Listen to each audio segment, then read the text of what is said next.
دمون تاتسو به این میگی مبارزه؟ نمیخوری.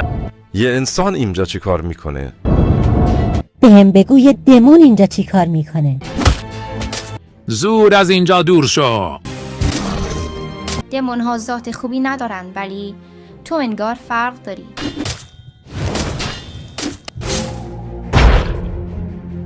تو فقط یه پادشاه بی‌لیاقتی که میخواد ما رو ضعیف کنه. نمیتونی فرار کنی. مکان اشتباه، زمان اشتباه. چی؟ کجا رفتن؟ دزد از دزد به دزد شادزده. تو دیگه کی هستی؟ اینجا چی کار میکنی؟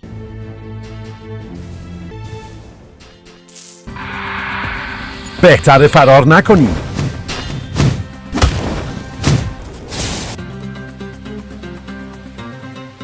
از بدن این زن بیرون برو.